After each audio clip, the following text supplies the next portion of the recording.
What is up, guys? Steve Conroy with Lug Away Junk Removal and Demolition. Am I in business? I got that question like 3 days ago. Am I still in business? Yes. The answer is yes. Business is booming. Business is different. Business has changed. But yes, we are still in business, banging out jobs left and right, getting at it 24/7. Making things happen. So, gonna give you a little bit of an update video on me, where I'm at with the business, where the business is at. Gonna answer a couple questions. I know I haven't made one of these videos in like 4 months, and you guys are probably like, oh, this kid's always saying he's too busy. I don't know what else to tell you. I mean, I'm not busy enough to hire people to do the day-to-day stuff for me, so I'm doing that so that I'm not shelling out $60,000, $70,000 a year for that. But we're busy enough for me to, have to get involved sometimes. Hop back on the truck, do some demo work, I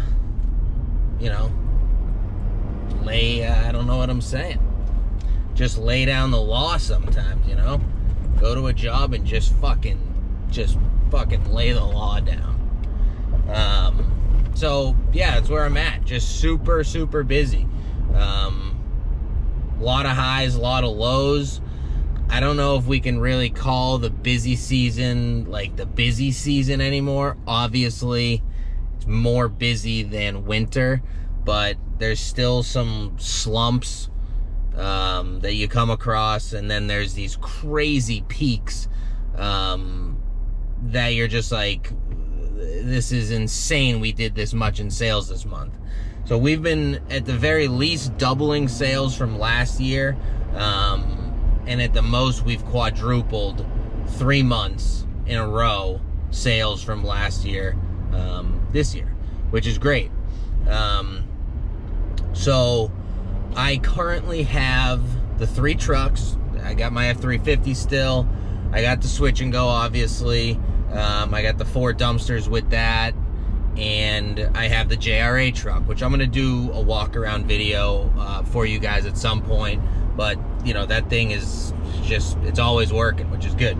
I had 6 guys full-time coming from winter into, what's considered the busy season. 2 of them didn't pan out. I thought they'd have been trained up by then. Just things didn't work out, and we went our separate ways. So I have 4 full-time guys right now. You might be thinking to yourself, oh, you have 4 full-time guys and you have 3 trucks. Like, how does that work? It just works. I don't necessarily have 3 trucks booked out 24/7, but I'd say 80% of the time we're using 3 trucks. I'm the flex guy, so we're going to clean outs. I get a call from my TL. He says, hey, this one loader is turning into 2 or 3.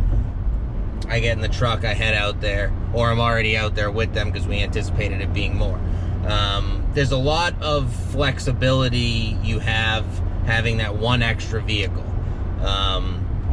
We were doing 3 trucks, 3 crews, not involving me before, I wouldn't say, I guess, yeah, I downsized because I went from 6 guys to 4. But there's more than enough work for 4 guys. There wasn't for 6. That's where my business is at right now. I could easily have 6 guys on full-time and keep everyone busy for the most part. But, I'm more concerned with making sure that I give everyone hours. I want everyone to be able to show up each day and, work a full day. So with 6 guys, we weren't doing that.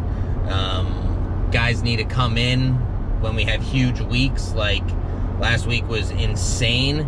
I actually couldn't find anyone else to give us a hand last week. So, we really went balls to the walls with that. But, the guys get, compensated for it, and it is what it is.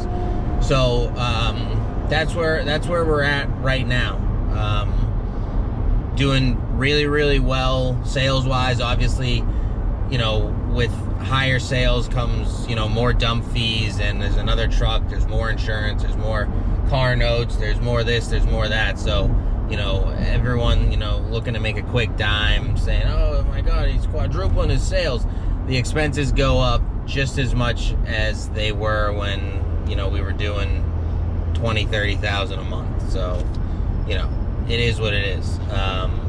The goal for me is to, you know, grow the business to something that I'm not really involved with the labor portion of it. And it's very, very difficult for me to do that because I enjoy it. I enjoy demo more than I enjoy doing the junk stuff. But I just enjoy it. I actually can't see a time where I'm not like just jumping in one of the trucks and going to give a hand, or swapping cans at a big clean out, or whatever. And, you know, that's, you know, something I'm going to have to work on myself, because where I want to bring this business is not going to operate. I can't do that. But for the time being, that's what's happening right now. Learning a lot more at a very rapid pace about growing the business. It's draining at this point because I'm still pretty involved, and then after work, you know, trying to juggle family life and everything, and just getting better with things like growing the business and just things I'm not familiar with. You know, I say it's draining like it's a terrible thing. It's not the end of the world. Be honest with you, I wouldn't change anything. It's just the state that I'm in now with the, you know, where I'm at with the business. It's just warranted what it is. If I don't want to deal with the stuff I'm dealing with, I just hire people to do that. Less money in my pocket, not something that me personally, not something that I'm willing to sacrifice and do right now. I would rather keep all of that, work more, and, you know, just do it for however long, and then when I know the shift needs to happen, then I know the shift needs to happen. I mean, it's not like it's rocket science. It's just, you know, how much money do you want to keep in your pocket? I'm happy, like I said, to take on that burden for a little while longer, until, you know, I can see kind of down the road and where I want to essentially bring things. So, you know, I'll touch a little bit on, you know, how I got, or not how I got here, but some major things that you can do to get to the point where I'm at. Not that I'm anywhere, you know, special or specific, but, you know, we're doing, like I said, we've quadrupled sales for a number of months. So you got to obviously pour money into advertising, yeah, but developing relationships with people and just being a good person, like through and through, whether it's to a customer, just walking around in the world, like karma exists and good energy exists, and call me crazy, but I mean, I feel that it is just, I'm like a walking example of it. Like, I'm just relentless with being a stand-up person. It's just in my blood. But I mean, the amount of times I didn't want to be a stand-up person, and you gotta be the bigger person in those situations, it always works out in the end. Just don't be an asshole. It's really, you know, that's a huge thing. Like, don't try and be the bigger guy. You know, you got to put your foot down, but there's a very thin line between, you know, your guys potentially scratching a wall and the customer being super pissed off, and you're defending them saying they didn't scratch the wall, that was there before, and just accepting that and saying, you know what, we're truly sorry this happened, this never happened before, whatever. And this, I'm using this as an example that happened. It wasn't anything crazy, but it wasn't something I was gonna argue about with the customer who is paying us for that job over $2,000 to clean out their house. They're not paying us to fuck up their walls. They're paying us to clean out their house. So I put a nice chunk of change aside and said, you know what? This is not gonna be billed to you. We'll take this right off the bill, smooth things over. And you know what the customer did? The customer told me that that was a really admirable thing to do, and he paid in full and didn't have an issue. Now, the problem wasn't huge anyways to begin with, but it was how we handled the situation, how my guys handled the situation, things like that. That type of stuff can destroy your business. So if you're just like walking around just like a dick and you just snap one day, or you're the nicest guy in the world and you lose it one day, that person that you lost it to is gonna, you know, tell the next person and the next person and the next person, and it's just, you're going all the way up like this and then you start veering this way, and you don't need that. You don't need that. That is a huge thing. And there's probably a bunch of you that are, you know, oh, like, I don't take shit, whatever. You're in the business of customer service. So all about being the bigger guy and developing relationships and just keeping those relationships open and just going above and beyond at all costs. Try and get your guys to do the same thing. For the most part, they should, but, you know, they're not gonna, you know, care as much about your business as you do. So I got some questions I'll answer here for you. How do you calculate what they're going to charge you to dispose of the junk? So this goes back to like pricing and all that stuff. You do it by learning. You have to learn. You have to remember what you're doing each and every job that you do. If you just get in your truck in the morning and you're like, yeah, this is sick, I work for myself, and you're just like pocketing the $600 job that you just did and immediately going to like buy lunch with it, and you're grabbing some beers after work and like life is good, like you're not looking at this the right way. And you have to look at it that way for a little bit when you're first starting out, to learn that you're not looking at it the right way. Or you could just listen to me and all the other guys that do this shit on YouTube. I think I've said this probably like 15 times in a bunch of videos, but the questions keeps getting asked, so happy to answer it. You need to just learn from every job. I still learn on every job. We just gutted a bathroom the other day, and I did it so efficiently because of experience doing them. So I remember the first bathroom that we gutted, it was like the biggest nightmare. I'm asking the contractor for help. He's probably like, what in God's name did I get myself into hiring this fucking kid? All this crazy stuff. Next question. Oh, got these written down on sticky notes because I'm in 1983 here.